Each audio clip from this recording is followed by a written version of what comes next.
Hi hello welcome back to our channel అండి. ఈరోజు వచ్చేసి 14th రోజు జరిగిన ఎగ్జామ్ పేపర్ గురించి అయితే ఎక్స్ప్లెయిన్ చేసుకుందాం. ఇంతకుముందు ప్రీవియస్గా జరిగిన ఎగ్జామ్ పేపర్స్ కూడా మన ఛానల్లో పోస్ట్ చేస్తున్నాను, ఎవరైనా చూడకపోతే చూసేయండి. తర్వాత ఎగ్జామ్ రాసే వాళ్ళకి ఎలాంటి ఏరియాస్ ఎలాంటి బిట్స్ వస్తున్నాయనేది ఒక అవగాహన ఉంటుంది. ఇప్పుడు వచ్చేసి క్వశ్చన్స్ చూద్దాం. ప్రకృతి వికృతి మ్యాచింగ్ అడిగారు.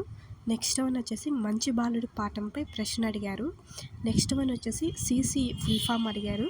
Next one dice full form అడిగారు. నెక్స్ట్ వన్ వచ్చేసి క్రెటినిజంపై ప్రశ్న అడిగారు. నెక్స్ట్ వన్ వచ్చేసి పిల్లల్లో మొదటిగా కనపడే ఉద్వేగం ఏంటి అని అడిగారు. నెక్స్ట్ వన్ వచ్చేసి ఉత్పలమాల పద్యపాఠంలో లఘువుల సంఖ్య అని అడిగారు. నెక్స్ట్ వన్ వచ్చేసి వృద్ధి సంధి మీద ప్రశ్న అడిగారు. నెక్స్ట్ వన్ వచ్చేసి ఈటీజ్ పండుగ పాఠంపై ప్రశ్న అడిగారు.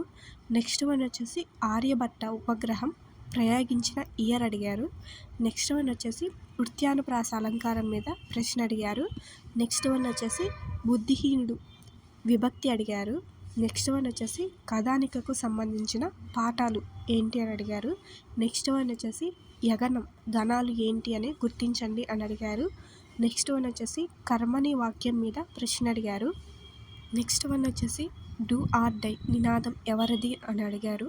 నెక్స్ట్ వన్ వచ్చేసి కోల్బర్గ్ నైతిక వికాసంపై ప్రశ్న అడిగారు. నెక్స్ట్ వన్ వచ్చేసి విద్యా ప్రమాణాలపై ప్రశ్న అడిగారు. నెక్స్ట్ వన్ వచ్చేసి వికాస నియమాలపై ప్రశ్న అడిగారు. నెక్స్ట్ వన్ వచ్చేసి ఆర్టీఈపై ప్రశ్న అడిగారు. నెక్స్ట్ వన్ వచ్చేసి ఎన్పిఈ 1986పై ప్రశ్న అడిగారు. నెక్స్ట్ వన్ వచ్చేసి కొఠారి కమిషన్పై ప్రశ్న అడిగారు. ఇవన్నీ 14th ఎగ్జామ్ రోజు జరిగిన క్వశ్చన్స్.